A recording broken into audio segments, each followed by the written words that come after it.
11월 24일 달빛교회 주일 예배 하나님께 드리도록 하겠습니다. 다 같이 자리에 일어나 주십시오. 예배로의 부름으로 시작하겠습니다. 너희는 여호와를 만날 만한 때에 찾으라. 가까이 계실 때 그를 부르라. 악인은 그의 길을, 불의한 자는 그의 생각을 버리고 여호와께로 돌아오라. 그리하면 그가 긍휼히 여기시리라. 우리 하나님께로 돌아오라. 그가 너그럽게 용서하시리라. 아멘. 영광송 찬송 올려드리겠습니다. 찬송가 8장 찬송합니다. 거룩 거룩 거룩 전능하신 주님, 이른 아침 우리 주를 찬송합니다. 거룩 거룩 거룩 자비하신 주님, 성삼위일체 우리 주로다. 거룩 거룩 거룩 주의 보좌 앞에 모든 성도 면류관을 벗어드리네. 천군 천사 모두 주께 굴복하니 영원히 위에 계신 주로다. 거룩 거룩 거룩 주의 빛난 영광, 모든 죄는 어두워 볼 수 없도다. 거룩하신 이가 주님밖에 없네. 온전히 전능하신 주로다. 거룩 거룩 거룩 전능하신 주님, 천지 만물 모두 주를 찬송합니다. 거룩 거룩 거룩 전능하신 주님, 성삼위일체 우리 주로다. 아멘. 다 같이 사도신경으로 우리의 신앙을 고백하겠습니다. 전능하사 천지를 만드신 하나님 아버지를 내가 믿사오며 그 외아들 우리 주 예수 그리스도를 믿사오니, 성령으로 잉태하사 동정녀 마리아에게 나시고 본디오 빌라도에게 고난을 받으사 십자가에 못 박혀 죽으시고 장사한 지 사흘 만에 죽은 자 가운데서 다시 살아나시며 하늘에 오르사 전능하신 하나님 우편에 앉아 계시다가 저를 산 자와 죽은 자를 심판하러 오시리라. 성령을 믿사오며 거룩한 공회와 성도가 서로 교통하는 것과 죄를 사하여 주시는 것과 몸이 다시 사는 것과 영원히 사는 것을 믿사옵나이다. 아멘. 자리에 앉아 주십시오. 십계명 교독하겠습니다. 소율이 문답 49문에서 52문. 오늘은 제2계명 교독하도록 하겠습니다. 49문에서 52문 문답하겠습니다.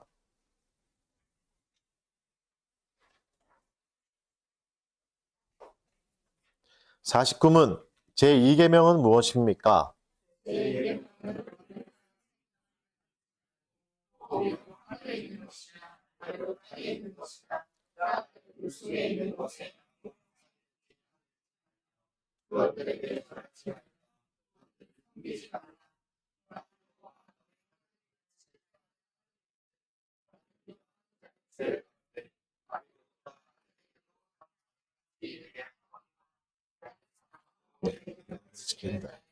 천대까지 은혜를 베풀리라 하신 것입니다.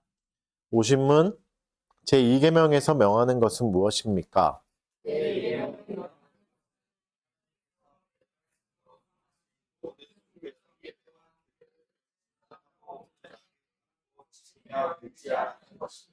51문 제2계명에서 금하는 것은 무엇입니까?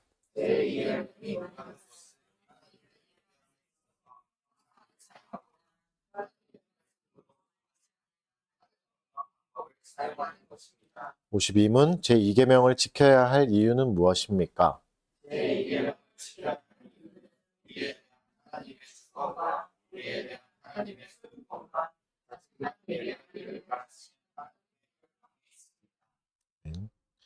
이 시간 죄의 공적인 고백하도록 하겠습니다. 우리의 죄악들을 하나님 앞에 또 내려놓고 또 깨닫지 못한 죄악들 깨닫게 해달라고 주 앞에 겸손하게 은혜를 구하는 시간 잠깐 갖도록 하겠습니다.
그러므로 너희가 회개하고 돌이켜 너희 죄 없이함을 받으라. 이같이 하면 새롭게 되는 날이 주 앞으로부터 이를 것이요.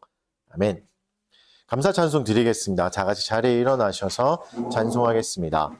시편 찬송가 60장 시편 27편 1절에서 6절 말씀으로 찬송 올려드리겠습니다.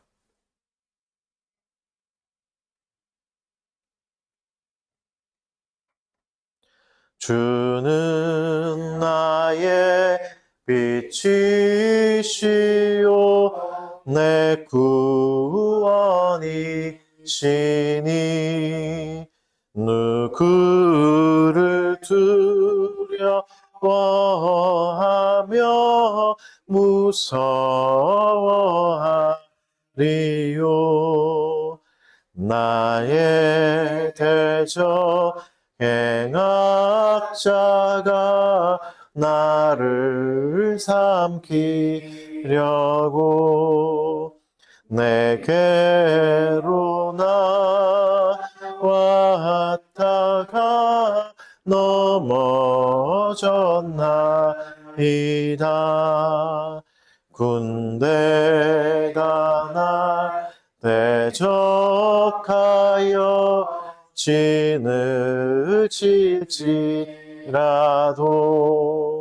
나 두렵지 아니하니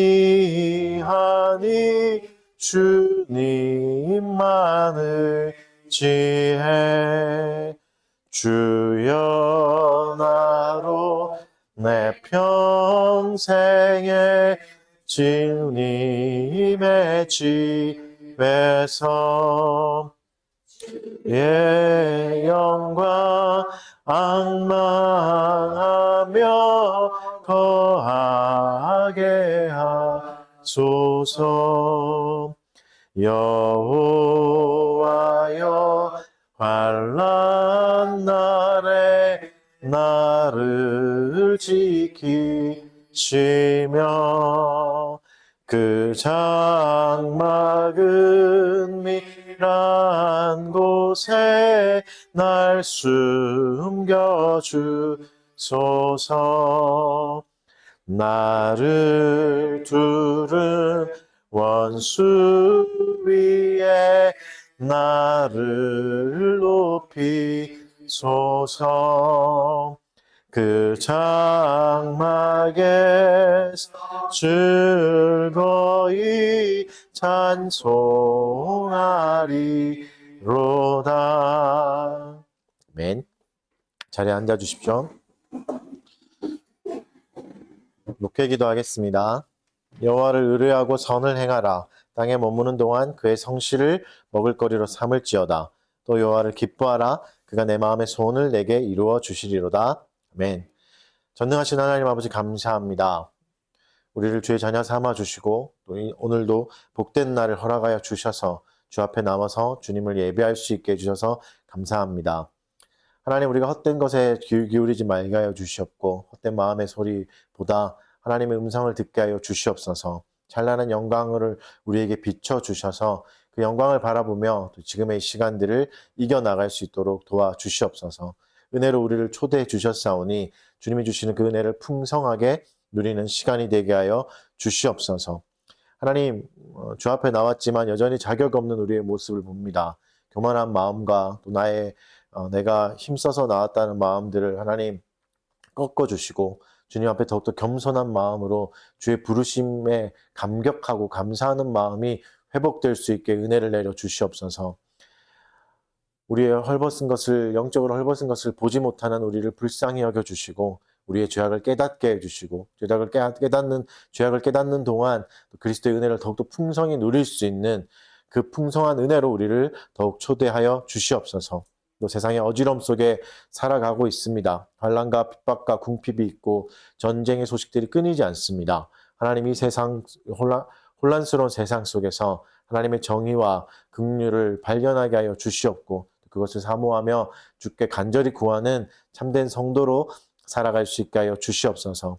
이 시간 예배드리는 모든 교회들을 기억하여 주시고 그리스도가 머리가 되신 온전한 교회로서 바르게 서게 하여 주시고 주님이 주신 그 모든 말씀을 따르며 기념하라 하신 것들 기억하게 하여 주셔서 주의 손과 발이 되어서 주님이 원하시는 모든 일들이 교회 가운데 온전히 다 일어날 수 있게 하여 주시옵소서.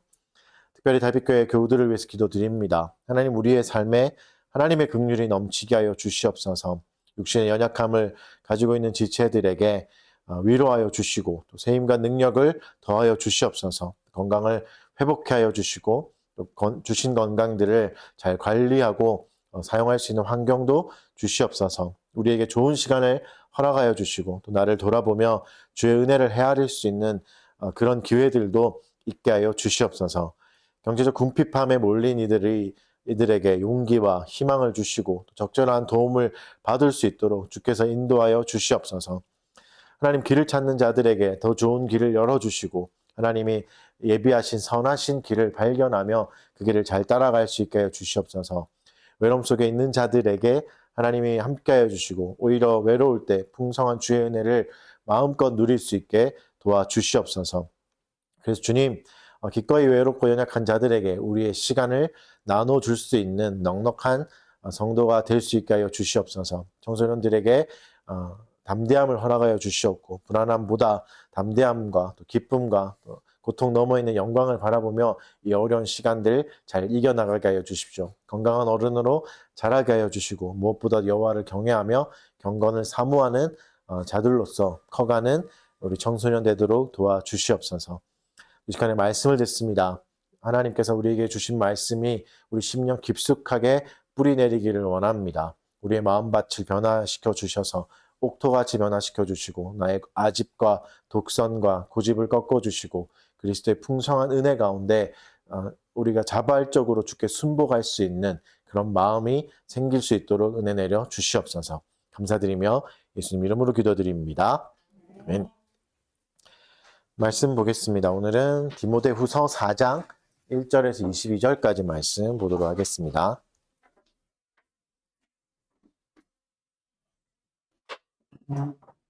디모데후서 4장 1절에서 22절 말씀 제가 봉독해 드리겠습니다.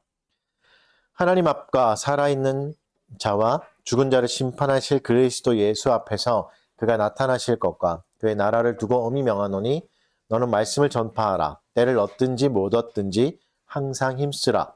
범사의 오래 참음과 가르침으로 경책하며 경계하며 권하라. 때가 이르리니 사람이 바른 교훈을 받지 아니하며 귀가 가려워서 자기의 사욕을 따를 스승을 많이 두고 또 그 귀를 진리에서 돌이켜 허탄한 이야기를 따르리라. 그러나 너는 모든 일에 신중하여 고난을 받으며 전도자의 일을 하며 내 직무를 다하라. 전제와 같이 내가 벌써 부어지고 나의 떠날 시각이 가까웠도다. 나는 선한 싸움을 싸우고 나의 달려갈 길을 마치고 믿음을 지켰으니 이제 후로는 나를 위하여 의의 면류관이 예비되었으므로 주 곧 의로우신 재판장이 그날에 내게 주실 것이며 내게만 아니라 주의 나타나심을 사모하는 모든 자에게 도니라. 너는 어서 속히 내게 오라. 대만은 이 세상을 사랑하여 나를 버리고 데살로니가로 갔고 그레스게는 갈라디아로 디도는 달마디아로 갔고 누가만 나와 함께 있느니라. 내가 올 때 마가를 데리고 오라. 그가 나의 일에 유익하니라. 두기고는 에베소로 보내었노라. 내가 올 때 내가 드로아 가보의 집에 둔 겉옷을 가지고 오고 또 최근 특별히 가죽 종이에 쓴 것을 가져오라.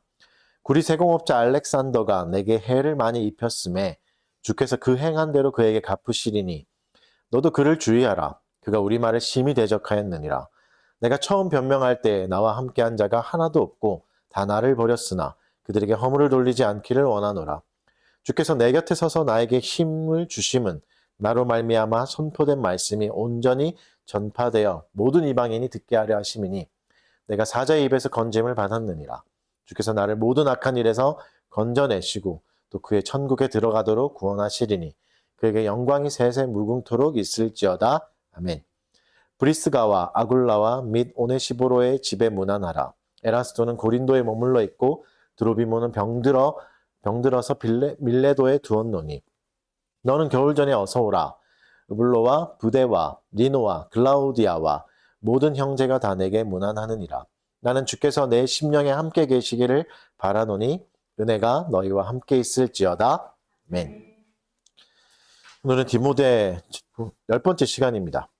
악에서 건지시는 하나님 우리의 소망이란 제목으로 말씀 전하도록 하겠습니다.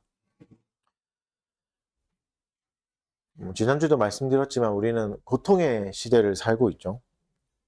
우리가 지금까지 경험했던 고통도 생각해보면 태어나서 처음 경험해보는 팬데믹을 경험했었고 팬데믹이 지나갔고 또 이제는 세계 곳곳에서 전쟁이 일어나고 있습니다. 전쟁이 끝날 것 같았지만 시작할 때는 빨리 끝날 것 같았지만 끝날 기미가 안 보이죠.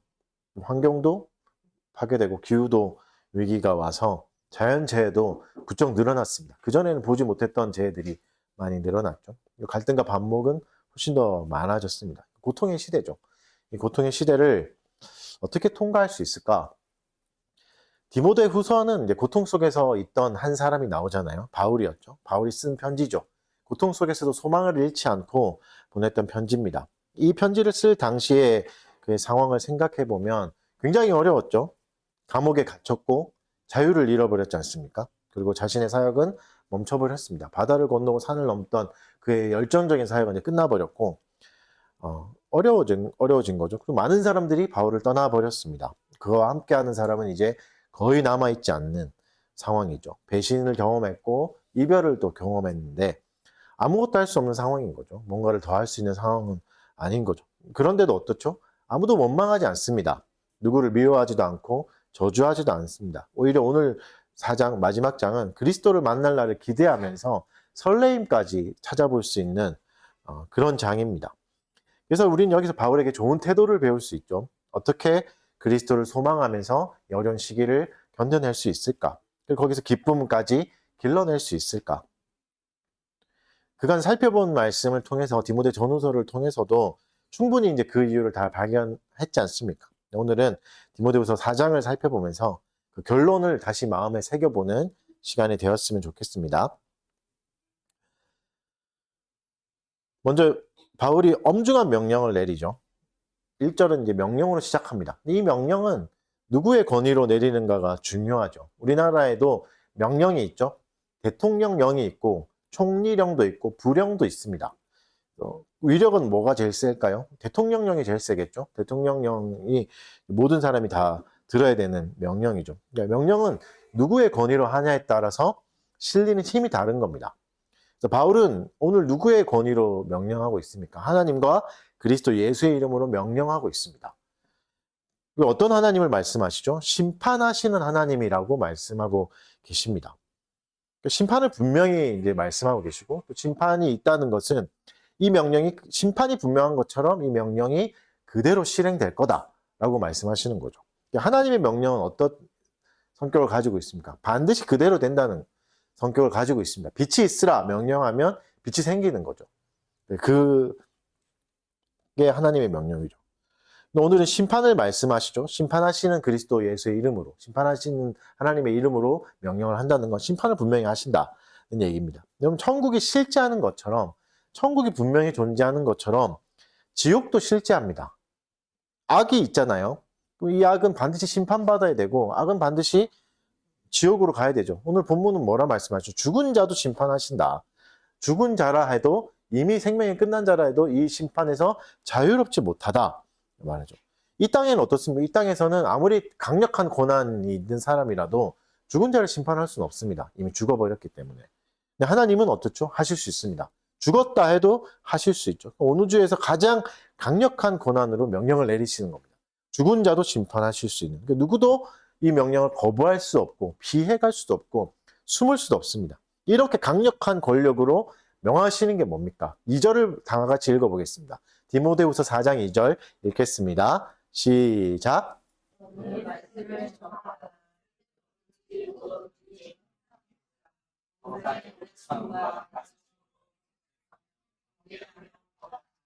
뭐라 말씀하시죠? 말씀을 전파하라 이렇게 명령하고 계십니다. 어떻게? 때를 얻든지 못 얻든지 항상 힘써라 이런 말이죠. 이게 무슨 말일까요? 이제 너희는 어디든지 전도지를 가슴 한쪽에 넣어놓고 언제든지 전도지를 나눠줄 수 있는 준비를 하라. 뭐 이런 말일 수도 있으나 좀 더 깊게 생각해 보면 복음을 항상 전해야 된다면 우리에게는 뭐가 요구되겠습니까? 올바른 삶의 태도가 요구됩니다. 언제든지 복음을 전하기 위해서는 언제든지 복음 전도자의 태도로 살아야 된다는 거죠. 예를 들어 학교에서 친구들에게 언젠가 복음을 전해야 된다라면 어떻게 친구를 대하겠습니까? 함부로 무시할 수는 없겠죠. 연약한 친구라고 좀 못난 친구라고 괴롭힐 수도 없겠죠. 회사에서도 마찬가지죠.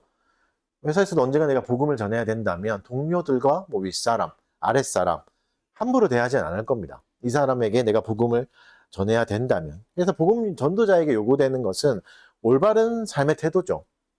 늘 전도지를 이만큼씩 들고 다녀라 이게 아니라 올바른 삶의 태도, 우리의 삶의 태도가 전도지가 돼야 된다.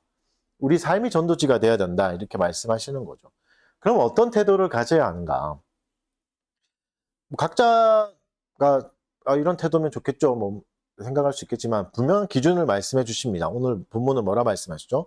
범사에 오래 참음과 가르침이 있어야 된다 말씀하시고 경책하고 경계하고 권면하는 태도로 살아가야 된다라고 말씀하고 계십니다. 사실 이런 태도가 오늘 성경에서 말씀하시는 것뿐만 아니라 모든 사회에서 모두가 원하는 인재상이기도 합니다. 좋은 사람, 인물이라고 하는 태도가 이런 태도죠. 하나씩 좀 짧게 살펴보면 오래 참음을 볼까요? 오래 참는 사람이 조직에 있다면, 사회에 있다면 그 조직은 굉장히 큰 힘을 얻게 되죠. 왜냐하면 어려움도 있을 거고 도전도 있을 때 쉽게 포기하지 않고 꾸준히 노력하는 사람이니까. 오래 참는 사람은 견디는 능력이잖아요. 대단한 능력이거든요. 그래서 어떤 조직이든 인내심이 많은 사람이 있는 조직은 평화롭습니다. 그렇죠? 또한 인내하는 사람도 어떻죠? 결국 성장하니까, 견디는 만큼 성장하니까 이 사람의 사회적 가치도 굉장히 높습니다. 계속 성장하는 사람을 누가 마다하겠습니까? 또 가르침, 말씀하시죠. 가르침은 뭐죠? 혼자 좋은 지식을 독차지하지 않는다는 겁니다. 좋은 것을 함께 나누는 좋은 마음이죠. 좋은 지식을 함께 나눠서 우리가 함께 성장하자. 조직의 역량을 강화하는데 도움을 주는 좋은 마음입니다. 또 경책이라는 단어도 쓰는데 경책이라는 단어를 원문 그대로 보면 이제 유죄를 판결하다 이런 단어로 해석할 수 있는데 무슨 뜻이죠? 선악을 분명하게 판결하는 겁니다. 선악을 분명하게 지적해주는 태도입니다. 나쁜 것, 잘못된 것을 과감하게 지적하고 좋은 방향으로 갈 수 있도록 도와주는 태도죠. 잘못된 부분을 과감하게 지적하고 개선을 요구하는 것도 좋은 능력입니다.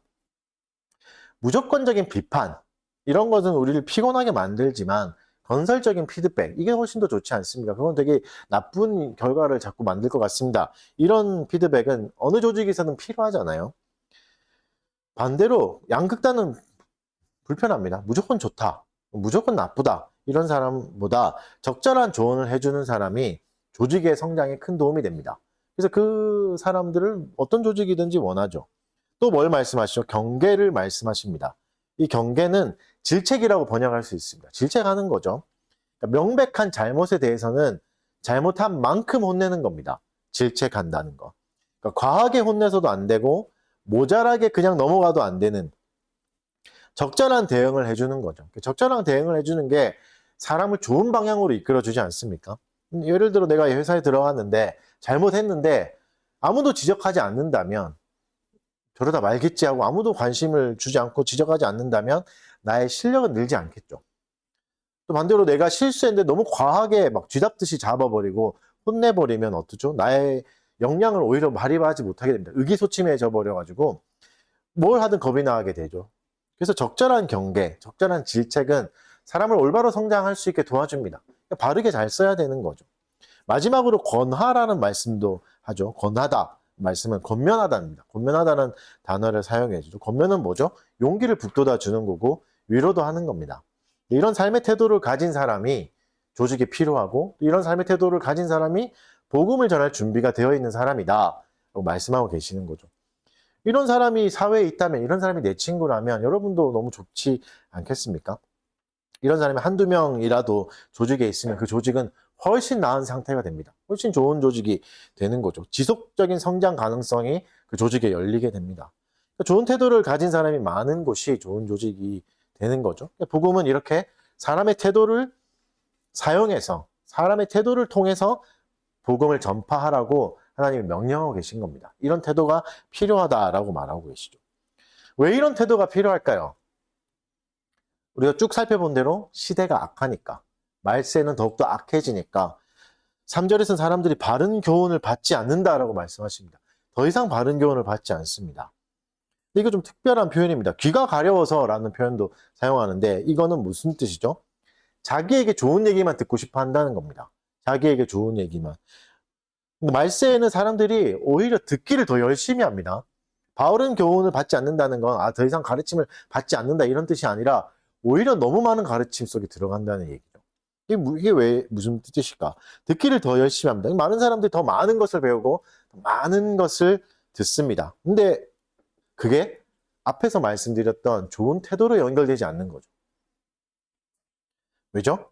이 배움의 목적이, 많은 스승을 두고 많은 교훈을 듣는 목적이 오직 나의 욕심이니까 그렇습니다. 나의 욕심을 위해서 여러 명의 스승을 둡니다. 내가 더 잘나기 위해서, 내가 더 잘 살기 위해서 많은 스승을 둡니다. 그래서 다양한 사람의 가르침들이, 다양한 유튜버를 보면서 내가 많은 정보를 얻는 것이 나를 더 풍성하게 만들어 준다고 생각하겠지만 결국 어떻게 되죠? 내 욕심만 지지받습니다. 그게 옳아. 그걸 더 가져야지. 네가 맞아. 이렇게 생각하는 거죠. 근데 여러분, 누구라도 어떤 사람이라도 나의 사욕을, 나의 개인적인 욕심을 완벽하게 채워줄 수 있는 사람은 없습니다. 그렇죠? 내가 원하는 걸 나도 잘 모르는데 타인이 어떻게 나를 완벽하게 채워줄 수 있겠습니까? 그러니 어떻게 해야 되죠? 여기서도 조금, 저기서도 조금 이렇게 가져와서 내 논리와 생각과 욕심을 합리화해야 됩니다. 그래서 내 욕심을 이게 증명받고 긍정하려면 엄청나게 많은 스승이 필요한 거죠. 엄청나게 많은 가르침이 필요합니다. 근데 이런 스승들에게는 절대 뭐가 없냐면 앞에서 말했던 게 없습니다. 경책이 없습니다. 누구도 꾸짖지 않습니다. 누구도 경계도 없고 권면도 없습니다.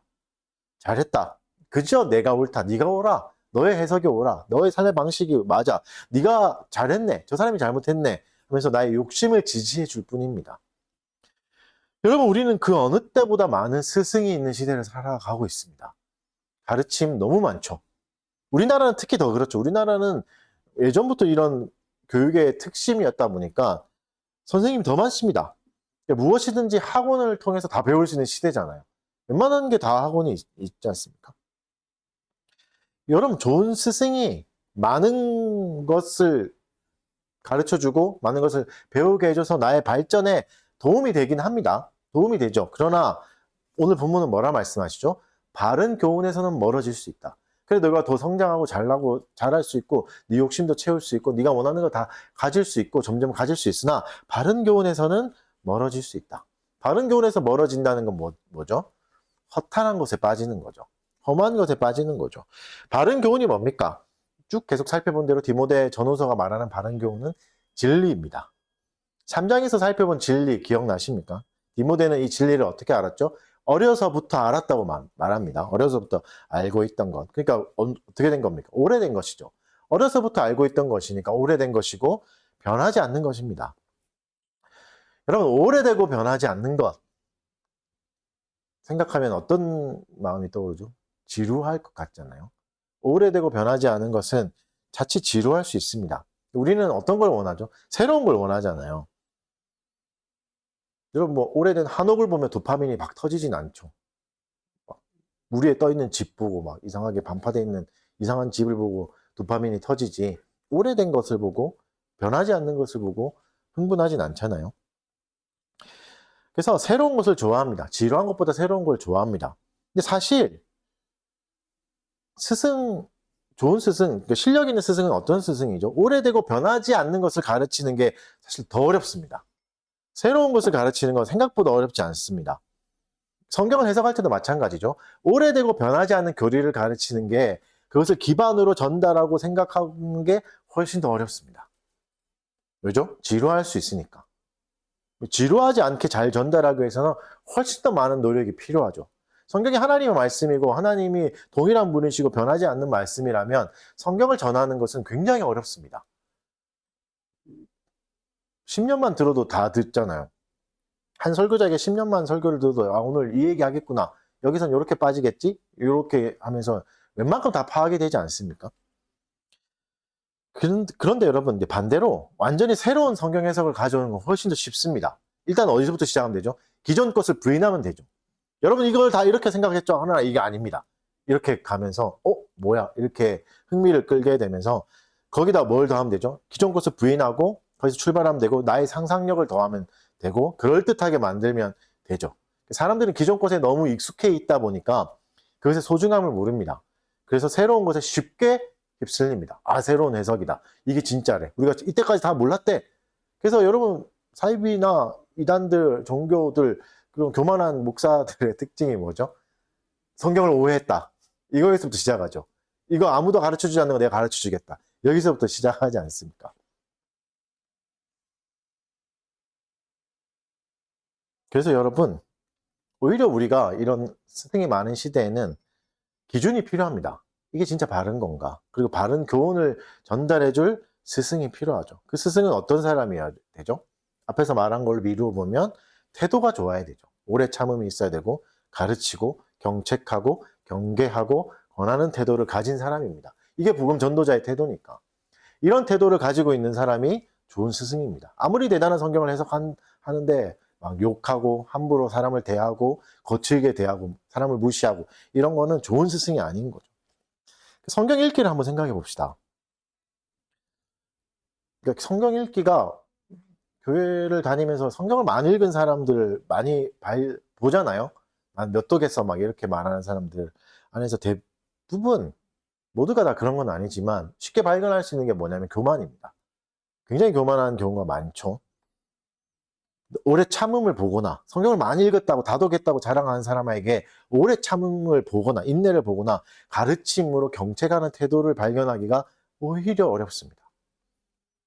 그게 사실 더 중요한 게 뭘까요? 많이 읽는 것보다 한 구절이라도 하나님의 말씀으로 받고 그것을 이해하고 받아들이기 위해서 몸부림치는 게 더 좋습니다. 이렇게 하는 사람이 오히려 더 좋은 태도를 가질 수 있습니다. 한 절도 귀하게 여기는 사람. 그래서 여러분, 때로는 다독보다 깊은 묵상이 더 좋은 태도를 만들어낼 수 있습니다. 많은 것을 듣는 게 우리에게 좋은 태도를 주는 게 아니라 한 말씀을 깊이 묵상하는 게 거룩한 생각이 몸에 배는데 훨씬 더 큰 도움이 되는 거죠. 시편 119편 59절 이렇게 말씀하십니다. 내가 내 행위를 생각하고 주의 증거들을 향하여 내 발길을 돌이켰사오며. 이게 말씀의 힘이죠. 묵상하는 사람들이 누리는 복입니다. 말씀을 통해서 나의 행위를 돌아보고 점검할 수 있어야 됩니다. 이게 진짜 어렵습니다. 대부분 말씀을 읽으면서 어떻게 하죠? 아, 이거 너한테 주시는 말씀이야, 이거 읽어 막 카톡 보내고 이러시지 않아요? 남의 태도나 남의 인생을 판단하고 정죄하고 가르치는 데서 끝나버립니다. 말씀을 읽을 때 자기까지 오지 않습니다. 아, 이건 누가 들어야 되는 설교다 이러면서 끝나버리는 거죠. 그래서 내 발걸음이 어디로 향해야 된다고 말씀하시죠? 시편 119편의 말씀은 주의 증거들을 향하여 가야 된다.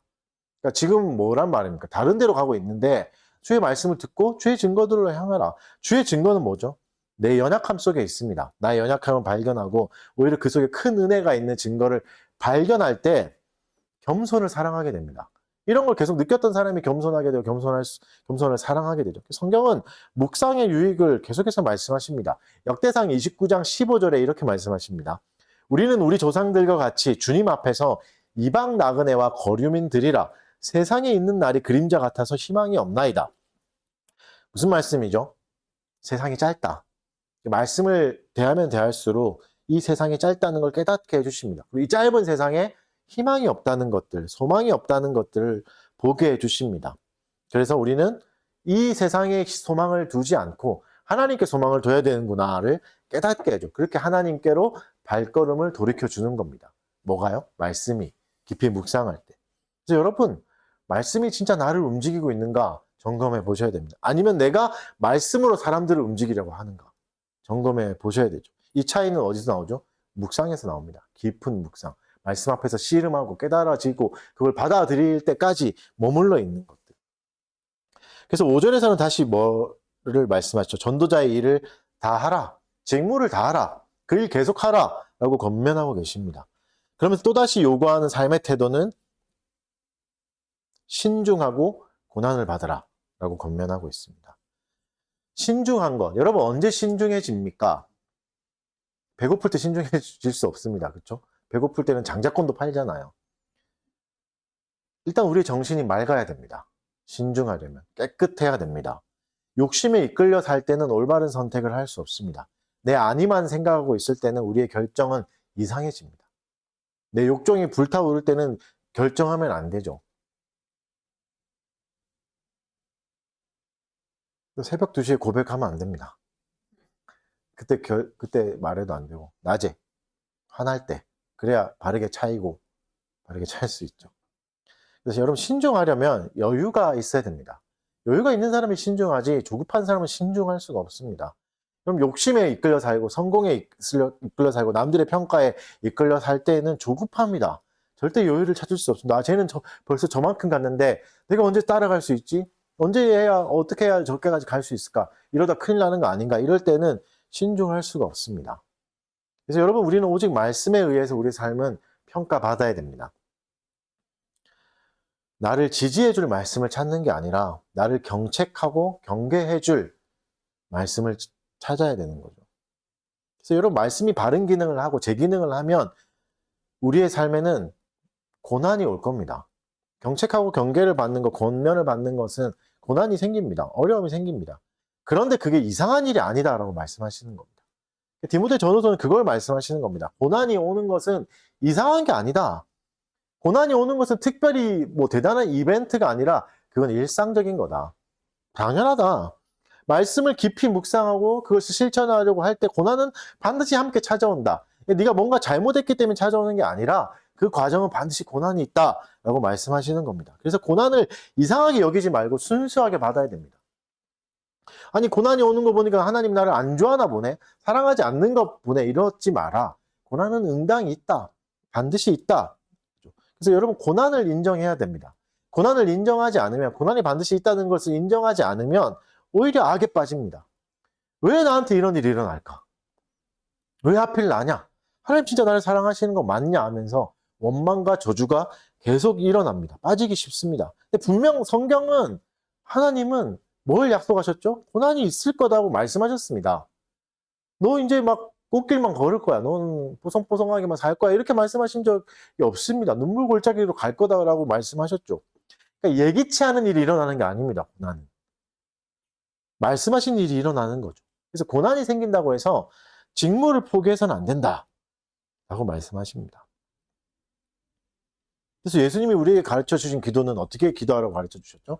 고난에 빠지지 않게 기도하라고 하시지 않고 악에 빠지지 않게 악에서 건져달라고 기도하는 것, 기도하라고 말씀하시죠.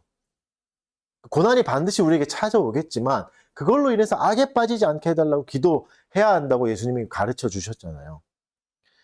악에 빠진 상태에서는 우리의 직무를 올바르게 행할 수 없습니다.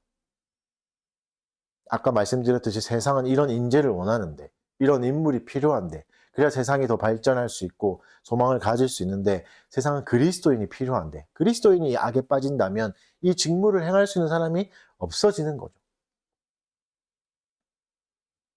여러분, 모든 것을 멈추고 싶을 때가 있지 않습니까? 다 때려치우고 싶다. 이런 욕망이 생길 때는 언제죠? 고난이 있을 때잖아요. 고난이 있을 때 이런 멈추고 싶은 욕망은 더 커지고 우리를 더 가까이 찾아옵니다. 그러나 분명히 말씀드렸듯이 욕망은 항상 옳지 않습니다. 욕망은 항상 판단해 봐야 됩니다. 여러분, 너무 괴롭고 무섭겠지만 고난을 받으십시오. 그리고 직무를 계속 하십시오. 그것이 하나님 앞에 선한 일이고 악에 빠지지 않는 길입니다. 직무를 계속 하셔야 됩니다. 무슨 일을 하라고 하는 거죠? 취직하라는 얘기입니까? 그게 아니라 뭐죠? 직무가 오래 참음, 가르침, 경책, 경계, 권하고 신중하고 고난을 받는 거. 이게 우리가 행해야 될 직무죠. 어떤 특정한 직업을 말하는 게 아니라 돈벌이를 하라는 말씀이 아니라 이 삶의 태도를 가져라. 복음 전도자로서 어디에 있든지 살아가라 라고 말씀하고 계십니다. 이어서 바울은 자신의 때가 이제 끝났다. 떠날 때가 가까웠다라고 말하고 있습니다. 죽음이 가까웠다. 그러면서 그의 삶을 한마디로 말하죠. 나의 삶은 전제와 같이 부어졌다라고 고백합니다. 전제는 제사예요. 제사의 방법 중에 하나인데 짐승의 피를 그릇에 담고 그 그릇을 이렇게 돌리는 거죠. 180도 이렇게 돌리는 거예요. 그러면 어떻게 되죠? 다 쏟아지는. 이게 전제입니다. 그릇에 담긴 걸 완전히 뒤집으면 다 쏟아지듯이 나는 다 쏟아냈다. 이렇게 말하는 거죠. 불태웠어. 뭐 이런 표현들일 수 있겠죠.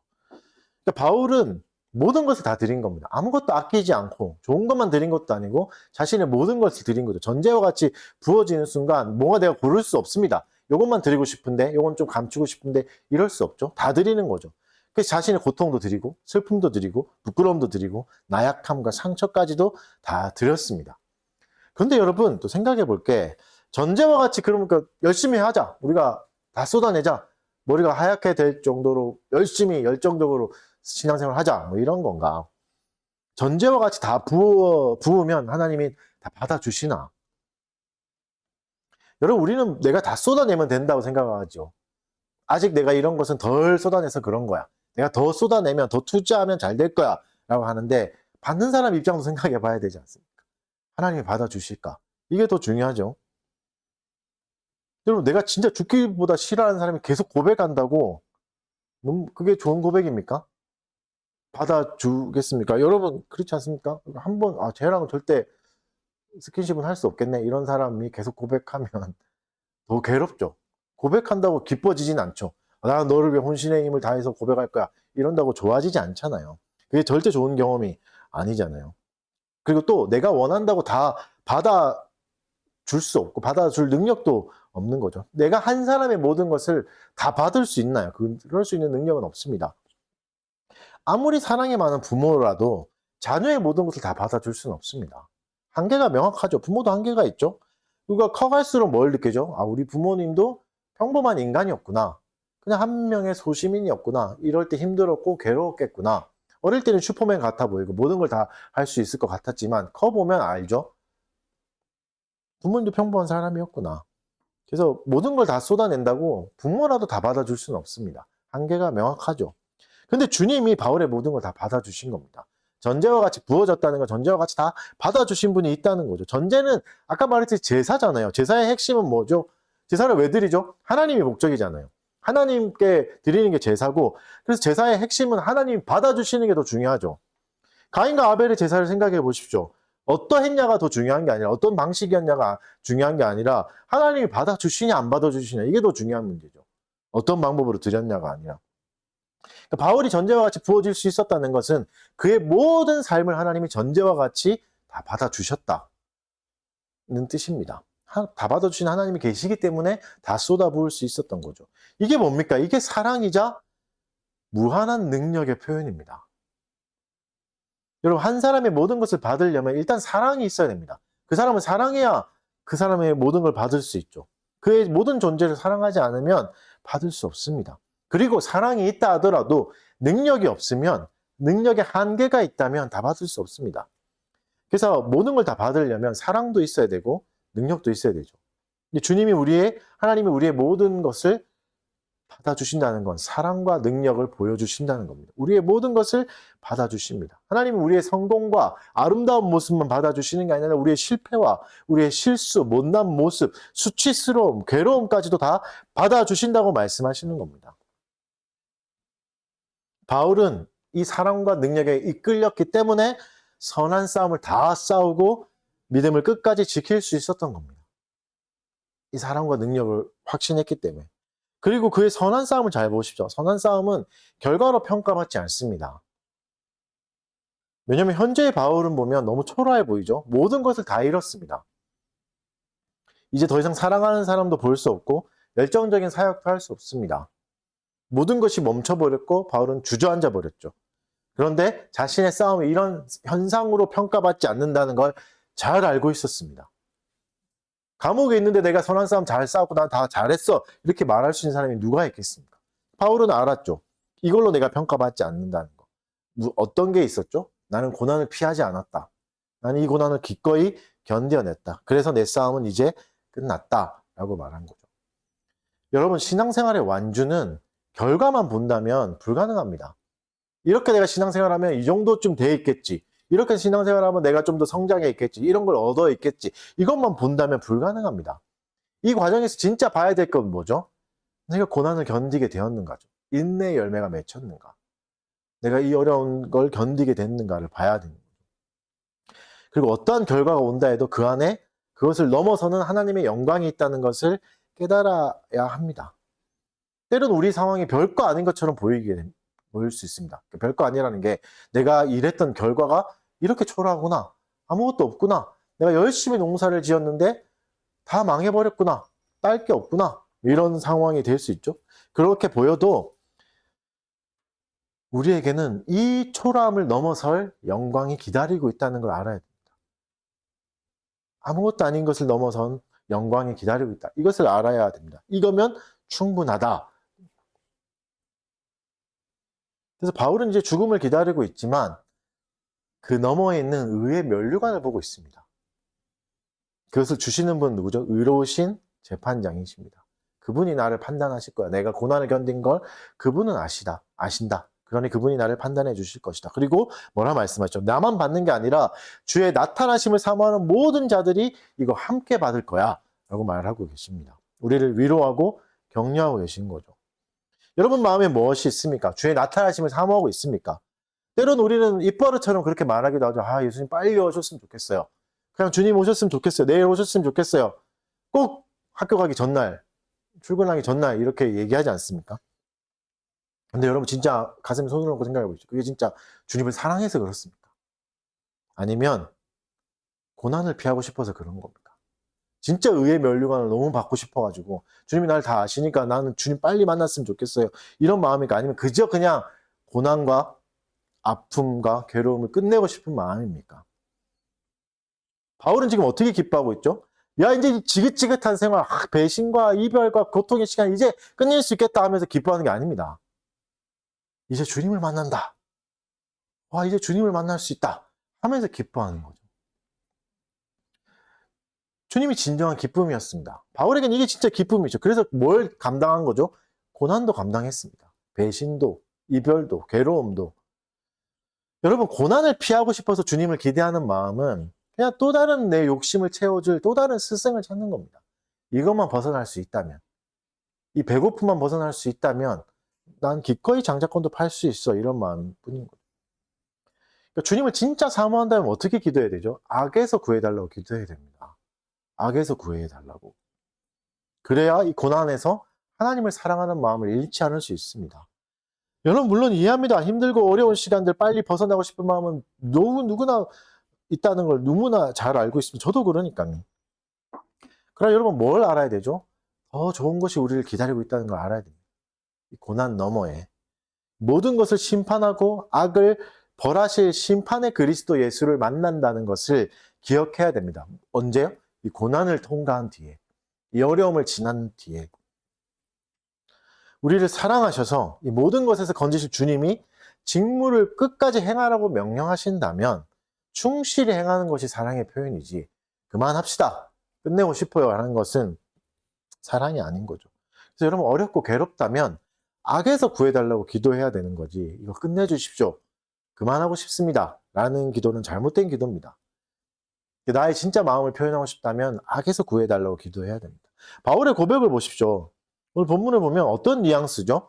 사형 집행을 기다리고 있는 사형수의 자세가 아니에요.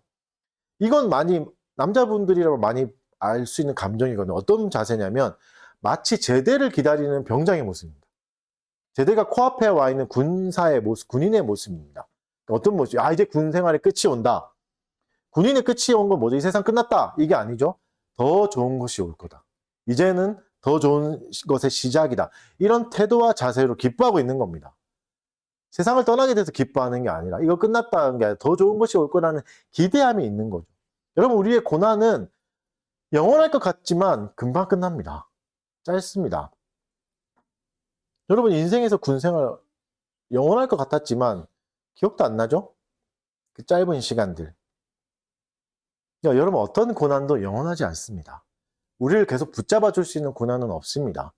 결국 우리가 사랑하는 의로운 재판장께 인정받고 의의 면류관을 받을 뿐입니다. 결론은 정해져 있습니다. 끝은, 엔딩은 정해져 있는 거죠. 그날이 있습니다.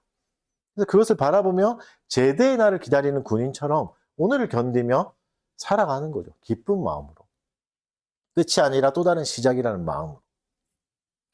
바울은 또 계속해서 뭐라고 또 얘기하냐면 디모데에게 속히 오라, 빨리 오라 라고 요청하고 있습니다. 그 안에서 그리움이 듬뿍 묻어나오는 말이죠. 그러면서 다른 동역자들의 소식을 전합니다. 데마를 말하는데 가슴 아픈 얘기를 하죠. 세상을 사랑하며 떠나갔다. 또 다른 동역자도 흩어졌다. 다른 동역자도 뭐 데마처럼 같은 이유로 흩어졌는지는 표현이 안 돼서 모르지만 데마는 분명하죠. 데마는 세상을 사랑해서 떠나갔다. 이게 뭐죠? 바울과 함께 동역하면서 찾아온 고난을 견디지 못한 겁니다. 이거 생각보다 다르네? 내가 생각했던 사역의 열매, 성공과도 멀어졌으니까 이제 바울과 함께 하지 못하겠다 하면서 세상을 더 사랑했기에 자기가 사랑한 대로 간 겁니다. 성공을 더 사랑해서 성공으로 가고 안위를 사랑해서 안위로 가는. 여러분, 고난을 겪을 때 또 괴로운 게 뭐냐면 이겁니다. 세상이 주는 달콤함과 안락함이 보입니다.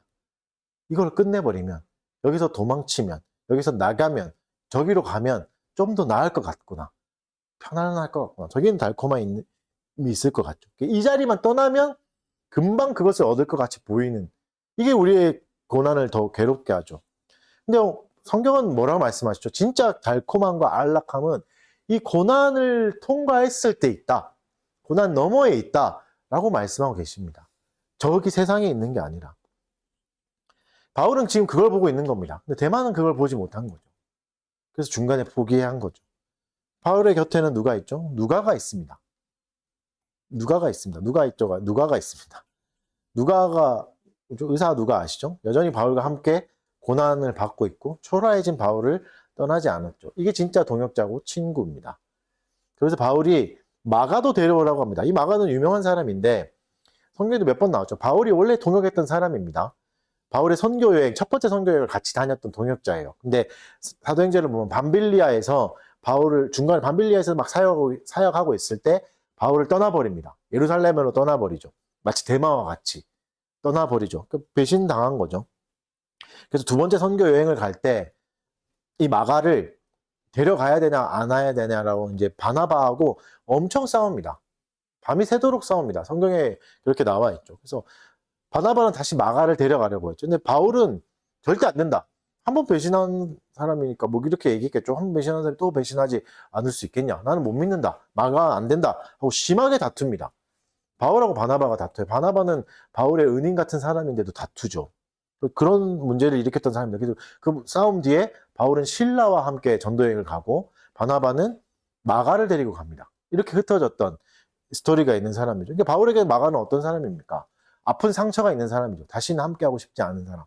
쟤만 보면 그 나쁜 기억이 떠오르고 괴로운 그런 사람이죠. 근데 시간이 지나서 다시 마가를 어떻게 평가하죠? 나에게 유익한 사람이다 라고 말하고 있습니다. 이 둘 사이에 다시 또 무슨 일이 있었는지 성경은 이야기하지 않지만 어렵지 않게 추측해 볼 수 있죠. 뭐가 있었겠습니까? 화해와 용서와 용납이 있었을 겁니다. 이것을 쉽게 추측할 수 있습니다. 이렇듯 바울은 마가를 용서할 수 있었습니다. 왜죠? 악에 빠지지 않았기 때문입니다. 네가 나에게 상처를 줬으니 나는 너를 미워할 거야. 이건 악에 빠진 거죠. 다시는 너와 함께 하지 않을 거야. 이건 악에 빠진 거죠. 그래서 여러분, 악에 빠지지 않으면 우리는 어떻게 할 수 있습니까? 누구도 영원한 적으로 여기지 않게 됩니다. 누구도 영원히 미워하려고 마음속에 감옥을 가두고 넌 내 감옥에서 사형이야. 무기징역이야. 하면서 내 마음을 감옥으로 만들지 않을 수 있는 거죠. 여러분, 내 마음을 감옥으로 만든다면 결국 나는 악에 빠져 있는 겁니다. 저 사람과는 절대 함께 못해. 저 사람과는 앞으로는 절대 내가 말도 안 섞을 거야 하면 내 마음은 감옥이요. 그대 노조. 이렇게 만드는 거죠. 여러분, 저 사람이 내게 준 상처를 절대 못 잊고 절대 용서 못해라고 생각하면 여전히 악을 품고 살아가는 겁니다. 좋은 상태가 아닙니다. 악과 함께 살아가는 거죠. 우리의 인생은 어때야 되죠? 모든 악에서 건진받는 인생이 돼야 되지, 악과 함께 동역하고 악과 함께 평생 같이 사는 인생이 돼서는 안 됩니다. 여러분, 예수가 내 인생의 전부요. 난 예수님 너무 사랑해요 라고 말하면서 한 명도 용서하지 못하고 끝까지 누구는 미워할 거야, 끝까지 누구는 저주할 거야 라면 예수를 사랑한다는 고백은 진실이 아닙니다. 예수는 악과 함께 거할 수 없는 분이니까. 우리 마음에 감옥이 있는데 예수님이 거기서 함께 할 수 있습니까? 절대 그럴 수 없습니다. 바울은 이어서 또 뭘 요구하죠? 겉옷과 책을 요구하고 있습니다. 이제 겨울이 되니까 겉옷이 필요하죠. 겨울을 견딜 외투를 요청하는 거죠. 이 상황이 어떤 상황이죠? 죽음이 가까운 상황이에요. 죽음이 가까운 상황에서 바울은 지금 뭘 하고 있는 겁니까? 여전히 삶을 살아가는 겁니다. 삶을 포기하지 않고 진행하고 있는 겁니다. 감옥에서도 내 몸을 보호하기 위해서 외투를 요청하고, 이 가죽 종이를 왜 요청했죠? 감옥의 상황에서는 파피루스 같은 그냥 종이들은 습하고 이러니까 상해버릴 수 있으니까 가죽으로 된 게 감옥의 극한의 상황에서 버틸 수 있으니까 특별히 재질을 요청한 겁니다. 감옥에서도 뭘 하겠다는 거죠? 책을 계속 읽어 나가겠다. 공부를 계속 하겠다는 거죠. 그러니까 여전히 바울은 감옥에서도 나는 살아갈 거다. 편지를 쓸 거고 책을 읽을 거다. 이 겨울을 나는 버텨볼 거다. 견뎌낼 거다라는 의지를 보여주죠. 삶의 의지를 풍성하게 보여주고 있습니다. 외로움과 고독 속에 있지만, 많은 사람이 나를 떠나갔지만 나는 삶을 살아갈 거다. 내 삶을 포기하지 않을 거다. 그러니까 자기를 스스로 돌보는 일을 멈추지 않았습니다. 여러분, 고난에 빠진 사람, 괴로움에 있는 사람을 우리가 너무 쉽게 알 수 있죠. 어떻게 알 수 있죠? 고난에 빠진 사람은 삶을 놓아버릴 때가 있잖아요. 더 이상 자기를 돌보지 않게 됩니다. 머리도 안 감고 오고, 물론 늦게 일어나서 안 감고 올 수 있겠지만 세수도 안 하고 씻지도 않고 청소도 안 하게 되죠. 내 방이 어떻게 되든 상관없죠. 내 삶이 끝났으니까. 이걸 깨끗하게 하거나 청소하거나, 물론 여러분의 남편이 그렇다는 건 아닙니다. 그 남편은 그냥 더러운 거고. 세상에 미련이 없다 하면서 스스로 만든 감옥에 갇히기도 하잖아요. 고난은 그렇게 우리의 삶을 끝내기도 합니다. 생명은 있지만 삶을 끝내버리죠. 그러고 싶을 때도 우리는 기도해야 됩니다. 고난이 올 때 나를 더 이상 돌보고 싶지 않을 때가 올 겁니다. 포기하고 싶을 때, 삐뚤어질 거야, 이런 마음이 올 때 어떻게 해야 되죠? 악에서 구해 주십시오라고 기도해야 됩니다. 계속해서 말씀드리는 게 이겁니다. 악에서 구해 주십시오. 그래서 삶을 소중히 여기는 태도들을 회복시켜 달라고, 그 태도를 이어가게 해달라고 선하신 재판장께 요청해야 됩니다. 바울은 그랬던 거죠. 그리고 바울은 또 어떻게 얘기하죠? 악에 대해서도 엄중하게 경고합니다. 악에서 물들지 않았다고 해서 악을 그냥 놔두는 게 아닙니다. 또 다른 악에 대해서 엄중하게 경고하고 말씀합니다. 구리 세공업자 알렉산더가 나오는데 그는 진리를 대적했다라고 말하고 있죠. 그러면서 디모데야, 너도 조심해라. 이 사람은 악한 사람이다. 그러면서 어떻게 하죠? 알렉산더의 심판을 하나님께 맡깁니다. 디모데야, 뒤통수 한 대만 때려줘. 이렇게 하지 않았고 하나님이 심판하실 거다고 맡겼죠. 그러니까 바울은 적어도 분노에 사로잡히지 않았고 저주와 원망에 사로잡히지 않았습니다. 또 뭘 말하죠? 내가 변론할 때, 재판받으며 변론할 때 모두가 다 나를 떠나버렸으나, 아무도 나에게 변호해주지 않고 나의 편에 서주지 않았으나 나는 지금 누구도 원망하지 않는다 라고 말하고 있습니다. 모두가 나에게 뒤돌아섰으나 나는 누구도 미워하지 않는다. 이해한다. 이렇게 말하는 거죠. 그 고난의 시간을 바르고 아름답게 통과한 겁니다. 이 바울의 고백을 한번 들어볼까요?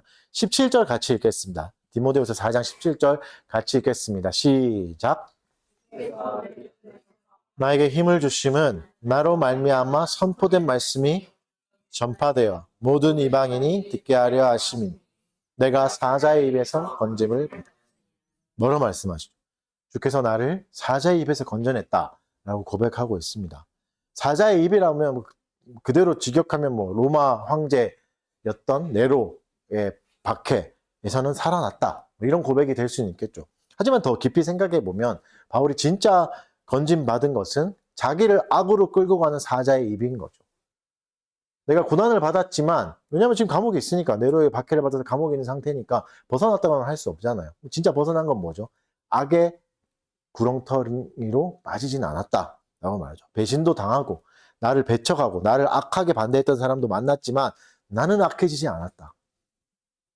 고백하죠. 여러분, 이게 진정한 구원이고 이게 진정한 은혜고 신자가 누려야 될 이 복이 이겁니다. 여러분, 우리가 받고 누려야 될 복은 이겁니다. 우리 삶에 일어나는 고통 때문에 누구를 원망하거나 미워하지 않는 것. 이게 여러분 우리가 받는 복 중에 가장 큰 것 중에 하나입니다.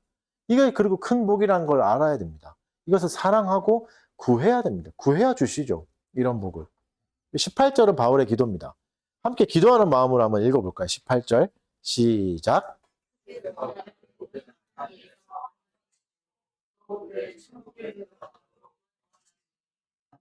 영광이 세세 묵은일지어다. 아멘. 이게 우리의 기도 제목이 되어야 됩니다. 모든 악한 일에서 건져내 주십시오. 나를 구원해 주십시오. 하나님의 영광이 영원할 겁니다. 이걸 보고 견뎌내는 거죠. 고난 속에서도 악에 물들지 않게 해달라고 기도해야 됩니다. 여전히 살아계신 하나님의 영광을 계속해서 볼 수 있게 해달라고 기도해야 됩니다. 그 나라를 사랑함으로 지친 하루를 또 감당하고 견뎌나가는 것들. 이게 진짜 믿음의 삶입니다. 말씀을 정리해 보겠습니다. 여전히 우리는 고통의 시대를 살고 있죠.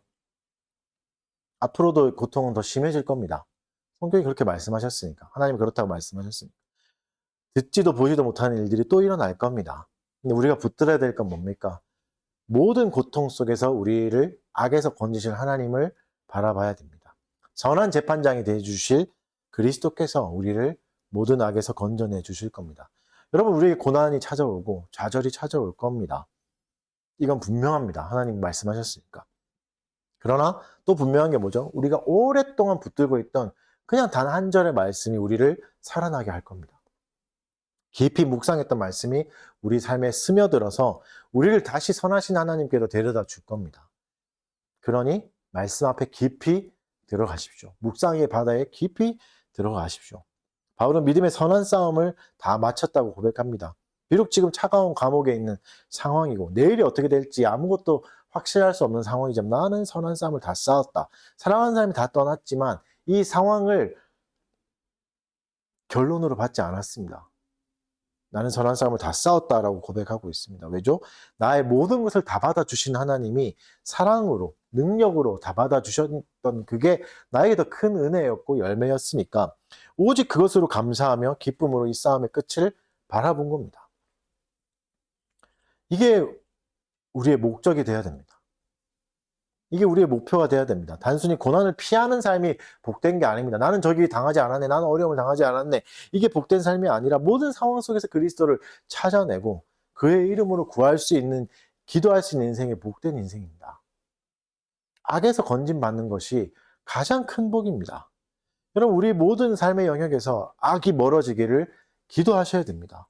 거룩한 삶을 사는 것이 훨씬 더 유익하고 좋은 삶임을 기억하셔야 됩니다. 바울은 오늘 이렇게 말하면서 끝내죠. 우리의 심령에, 주께서 우리 심령에 함께 계시기를 원한다. 그리고 은혜가 우리 모두와 함께 하기를 축원한다 하면서 끝냅니다. 저는 이런 거 좀 싫어하지만 우리 함께 한번 고백해 볼까요? 옆에 사람을 보면서, 옆에 사람 이름을 부르면서 너의 심령에, 주께서 너의 심령에 함께 하기를 원한다 하라고요. 해봅시다. 옆에 사람을 보면서. 여러분, 할 때까지 기다릴 겁니다. 저 인내가 많아. 하십시오. 이름을 부르면서 옆에 있는 사람은, 오른쪽, 왼쪽 있는 사람에게 주께서 너의 심령에 함께 하시기를 원한다. 은혜가 우리 모두와 함께 하기를 축원합니다. 잠깐 기도하겠습니다. 들었던 말씀을 생각하면서 주께 은혜를 구하는 기도 잠깐 하도록 하겠습니다.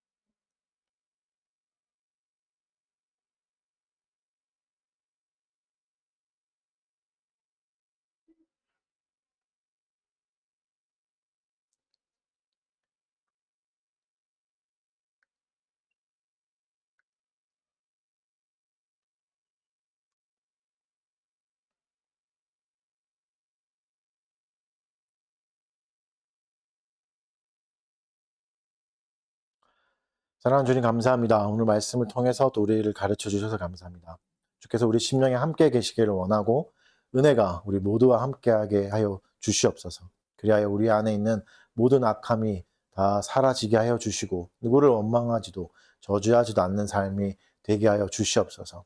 원망이 몰려올 때마다 저주가 몰려올 때마다 주께 기도하게 하여 주시고 악에서 건져내 달라고 구하게 하여 주셔서 진정한 구원을 받게 하여 주시옵소서. 구원의 참된 복을 풍성하게 우리가 모두가 누리게 하여 주셔서 하나님 말씀하신 그 좋은 태도들, 복음 전도자의 태도들을 우리가 가지며 이 세상을 살아가게 하여 주시옵소서. 내일 또 어려움이 시작될 수 있겠지만 주께서 우리와 심령에 함께 하시니 하나님이 이 모든 것을 넉넉히 이기고 견뎌낼 수 있을 것이라 믿습니다. 우리의 선한 싸움을 모두가 다 온전히 마치게 하여 주시옵고 기꺼이 하나님의 영광이 되는 삶이 되도록 인도하여 주시옵소서. 감사드리며 예수님 이름으로 기도합니다. 네, 이 시간에는 성찬하도록 하겠습니다. 네, 떡을 나누고 떡을 먼저 나누도록 하겠습니다. 이렇게 한 분씩 이제 순서대로 나오시면 됩니다. 먼저 기도하겠습니다. 사랑하는 주님 감사합니다. 그리스도께서 제정하신 본을 따라 떡을 나누려고 합니다. 떡을 나눌 때 그리스도께서 성령으로 또 우리에게 영적으로 임재하여 주시옵고 또 주 안에서 우리가 하나됨을 다시 기억하며 서로 사랑하고 또 서로를 축복할 수 있는 은혜의 시간 되도록 도와주시옵소서. 보이는 말씀 또 들리는 말씀 잘 체험할 수 있는 시간 되게 하여 주시옵소서. 감사드리며 예수님 이름으로 기도합니다. 네. 그리스도께서 제정하신 대로 우리에게 알려주신 방법대로 이제 떡을 나누겠습니다.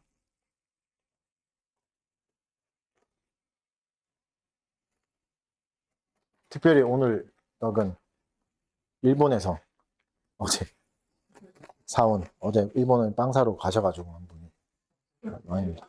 그리스도께서 이렇게 십자가에서 자신의 몸을 찢으셔서 우리를 사랑하셨고 한 몸이 되게 하셨습니다. 한 분씩 나오셔서 그리스도의 몸인 떡을 나누도록 하겠습니다.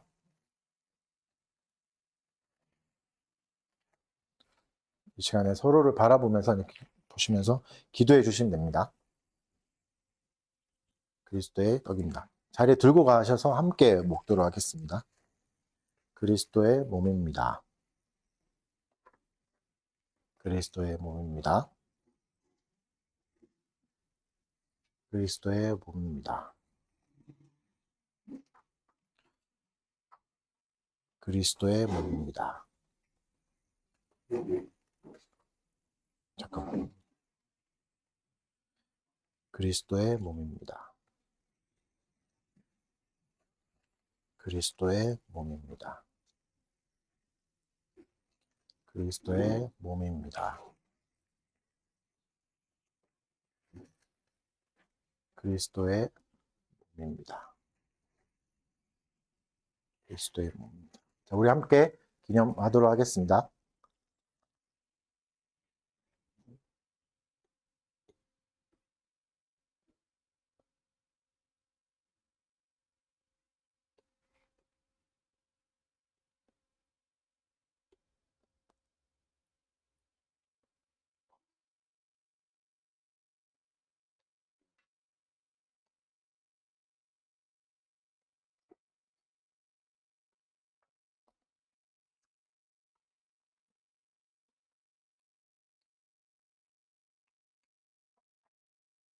오랫동안 씹으시고 또 감각으로 누리시기 바랍니다.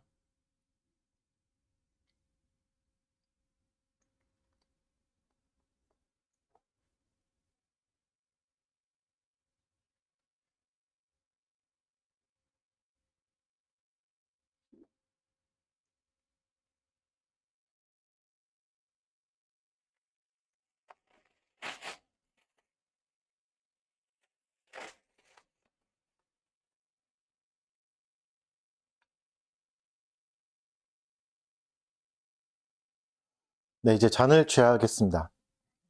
먼저 기도하겠습니다. 사랑하는 주님 감사합니다. 예수님이 모범을 보여주신 대로 또 기념하라고 말씀하신 대로 주께서 흘리신 피를 기념하며 또 영적으로 임재하실 것을 기대하며 잔을 나누고자 합니다.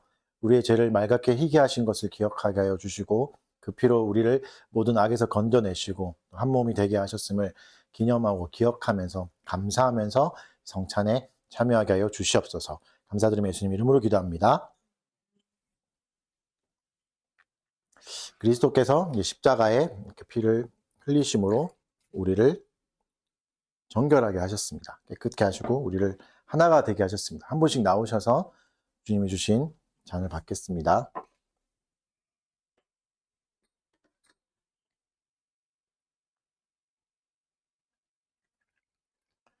그리스도의 피입니다.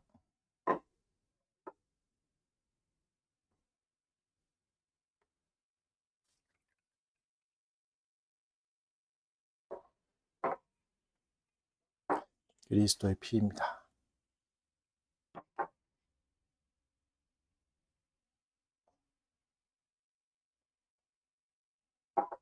네, 그리스도의 피입니다.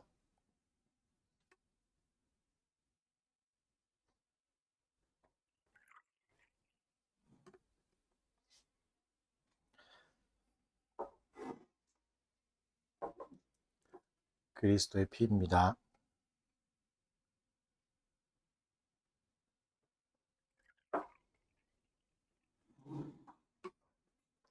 그리스도의 피입니다.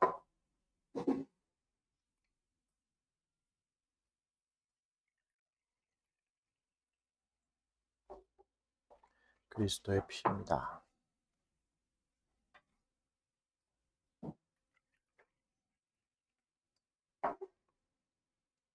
그리스도의 피입니다.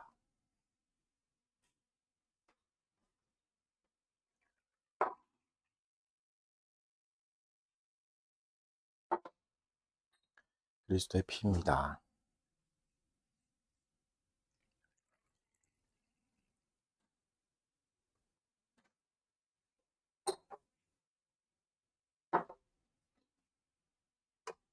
그리스도의 피입니다.